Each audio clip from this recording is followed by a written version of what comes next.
So, you want to be happy in life, do you? Don't we all? Probably 1,000 people telling you how to be happy, and 1,000 people telling you why you're not happy, and millions of people claiming that they are happy. And of course, millions of people claiming they're not happy. And, it's all a matter of perspective. It's all how you look at things. In my life, I suffer like anybody else. I've been through some serious episodes of pain. I've been through serious episodes of loss. I've been financially strapped for most of my life, but I consider myself a happy person. And part of the determining factors of that happiness is having people around me that I love and care about, people that care about me, as well as having the ability to express myself and never holding back on how I truly feel. It's one of the main things that we're afraid of is exposure. People exposing who we truly are, or maybe telling us things that we don't want to hear. And I I was thinking about this morning. I talked with a couple people about happiness, and sometimes a particular subject comes up in various places in a day, and that gives me the subject matter because I'm thinking about it. I was thinking this morning about novelty. I dropped my son off at school, and it was the same walk to school, same drive up to the school, the same walk up to the door, get back in the car, drive past the same lady walking home. And it's funny because I found myself getting kind of annoyed with the lady. I've never met her. I've never talked to her. I don't even know who she is. But she's a mom of one of the kids that drops somebody off. And this is not really relevant, but it kind of is. What it is that the novelty has worn off of repeating that same trip. But I found myself noticing one day that the lady looked like an ex-tweaker. And I've known a lot of, tweakers in my time. And I thought about it, and I thought, well, I've been wronged by, speed freaks, and I've also seen what it can do to a person. But then, of course, I stopped myself short, saying, here I am judging this person. Never met her. It's just a thought that went through my head. It's not like I'm sitting here going, grr, I'm mad at her or anything. I acknowledge the thoughts that passed through my head. And then I asked myself why. And anyway, I found, after I analyzed that for a minute, I realized that there's a lot of situations that we may get into driving past the same damn road and that same traffic light on the way home. You're not really mad at the traffic light. You're just upset with the same old routine. It's going to be long. But it's all perspective, what's an extra 2 minutes? When we're in a routine, the times, we seem to become impatient when we know what we're doing and where we're going and what we need to do. At least I do. And I found myself completely patient when I'm out traveling. But in years past, when I'd be like going camping, I would find myself always in a hurry to get to the next thing. Now, this is something that I'd leave home in the morning and I'd be in a hurry to get to my job. I'd leave my work and I'd be in a hurry to get home. And the whole time I'm working, I'm hurrying to work. And I'm still getting paid the same. But I'm busting my ass and I'm always hurrying. I'm always in a rush. So over the years, I've worked on changing that because when I'm really into something I like, I can put a lot of time and love into it. But when I'm doing something that has become so routine, I get bored with it that, then that causes a little bit of displeasure. So back to the happiness. What is a happiness? How do we attain it daily? And in my opinion, it's changing the novelty. It's new novelties. Merely planning something for the next day. Everybody knows that if you plan on going on a trip, then you might wake up in the morning excited. You might wake up early. Or if you're starting a new job, of course you might wake up nervous, but anytime you have something to look forward to, a camping trip, a vacation, or just going down to meet somebody, it will change your brain chemistry because you're anticipating that event. And when we get stuck in the day-to-day routine of come home, eat dinner, watch TV, go to bed, wake up, go to work, and we don't have anything else to fill our time, which is even a walk to the park, then the days blend together. Now, if you've been at home for a long time, just think back to the last real thing that you remember. Was it going on a trip? Or maybe going to a park or something? Because for me, if I stay at home too long and I haven't been out and about, then I tend to find myself not remembering. The days all blend together. New novelty adds a new dimension to our brains, a new excitement, and it makes time appear longer. So we talk about prolonging our lives. However, time is just a matter of perspective. Say time flies when you're having fun. Well, can go very slow too, if you're paying attention. But it's not about paying attention to time to make it go slower. It's about completely ignoring time, but doing something you love. Because the time may go by just as fast if you're out at the park hiking with friends than if you're at home watching a television show. The difference is that novelty of doing something different.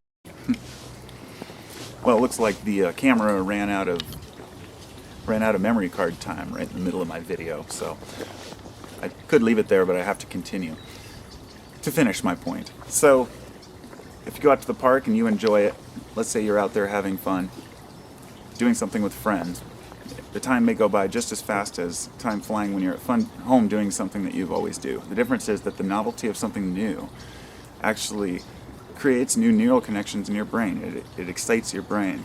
We get this rush of serotonin, dopamine, many different chemicals and compounds, that are, and our brain is nothing more than chemicals. Okay, not nothing more than chemicals, but it definitely acts on chemical messengers. And these messengers are excited by novelty and new events.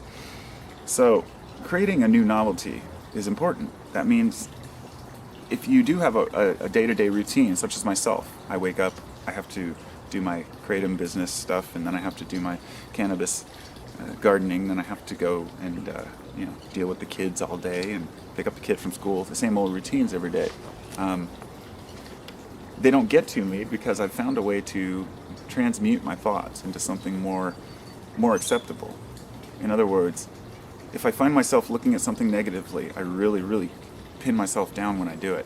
And I say, hey, you need to stop, think about this in a different way.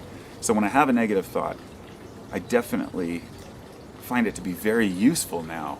In other words, if you look at everything negatively and scary, then when you have a negative thought, it's nothing surprising. It's just how you think. If you're a positive thinking person, if you trained yourself to think positively, and this doesn't mean a delusionary state where you're just like, peace, man, everything's great, because it's not.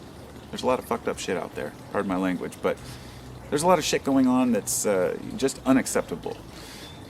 But it's just one of those, it's the way it is kind of things. Human nature. People are going to do stupid things. People are going to do horrible things. But we can't let it get us down, and make us feel crappy. So when you think positive and you train yourself to think positively, you can find the positive. And even when somebody, talks about Hiroshima, and you think, well, at least it happened then instead of now because nobody had the bomb yet. Just little things. And it doesn't belittle the damage that things cause. It just shows the golden, silver lining, whatever. And when you think that way, then when a negative thought does cross your mind, it becomes more important, more prominent. In other words, you're able to say, why am I thinking negatively? I don't usually do this. And you think maybe there's something more to it. Maybe this negative thought has value. Maybe it's really something trying to warn me. Because, in my life, it's been all about balance, not about trying to, and this is a more recent thing over really the last 5 years or so.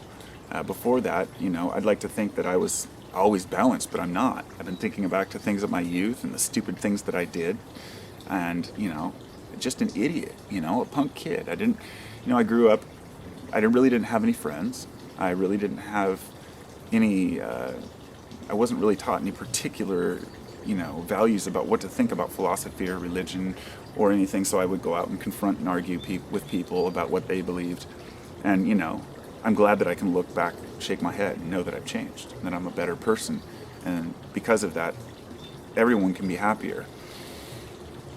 If someone's sitting there, insulting me, let's say, for example, and I want to lash back and, tell them to fuck off, I can do that, and then both of us might be upset. But by not letting their words hurt me, not only am I not upset, but by not lashing back, I don't upset them too. Because it's obvious when a person is upset and they're pushing it on you, it's because they have issues in their life.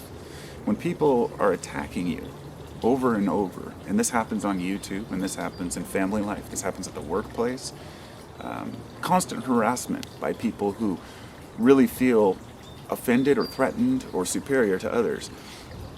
When you realize that their lives will only be theirs and your life is only yours, you'll cease to try to defend, those values. You don't need to tell people, and explain to people all the reasons you believe what you believe.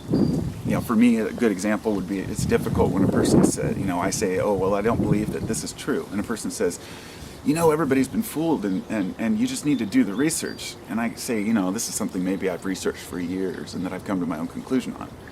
But I'll say, that's your choice, you've come to that conclusion, rather than trying to say, hey, you're an idiot, man, I've researched this more than you. But I find myself still doing it. A little bit of ego always jumps up, but we're all at the mercy, not of the world, but of our own thoughts and our own perceptions of it. And I cannot stress this enough. People are angry about what's going on in politics and what's going on in the world, and pollution and corruption and thievery and murder and rape and sodomy. Everything you can possibly imagine is going on out there. And it's entwined with our culture. It's part of who we are.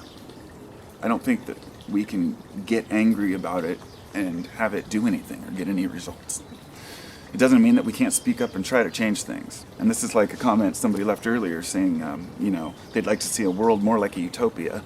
And they gave the example of the Venus Project. And I said, the idea of a utopia on Earth is a crock, in my opinion. Because the utopia doesn't mean everybody's happy. Because without that yin and yang, without that darkness, there can be no happiness. Without the light, there can be no dark, and vice versa. There's the vacuum, and then there's matter.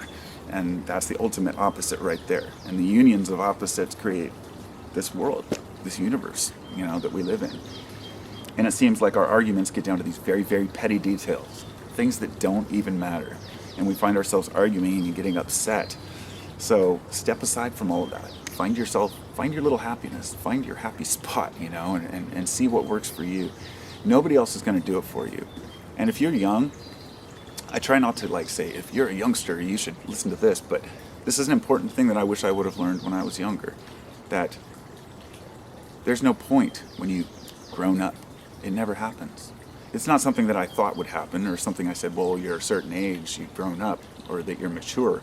But maturity is it's a complete fraud. Maturity is something that I've seen plenty of 16-year-olds that have more maturity than a 60-year-olds. And, it depends on how you process and handle yourself and how you come across to other people. Maturity is not how much you know. Maturity is how well you integrate with other people. So maturity and integrity are one and the same, in my opinion. So you've matured when you've learned how to handle your emotions, not when you've learned how to work hard or make a lot of money, because money has nothing to do with maturity at all, nor does owning a home. And these are things, that coming of age things, but... Well, I ran out of memory card again, so I'll finish this video here. As I was saying, if you want to be truly happy, you have to make it for yourself. No one else is going to do it. It's not something that we can expect to be given to us, or something that's going to happen when we reach a certain age or have a certain amount of money. And we definitely shouldn't expect that maturity is going to come that way either. If you're young, start now. Work towards philosophy, but don't be obsessed with it. Listen to pop music. In fact, I watched a show today that was talking about how philosophy could learn a lot from pop music, and really went into pop music and saying, one person can write it, another performs it, somebody else makes the video. It's bringing a bunch of people together in a collaborative effort to create a sense of wonder or happiness for people.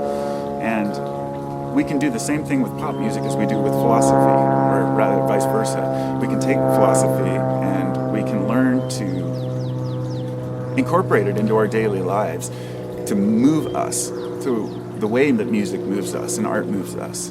Because thinking really is an art. So those are my thoughts for the day, and I hope you all have a great one.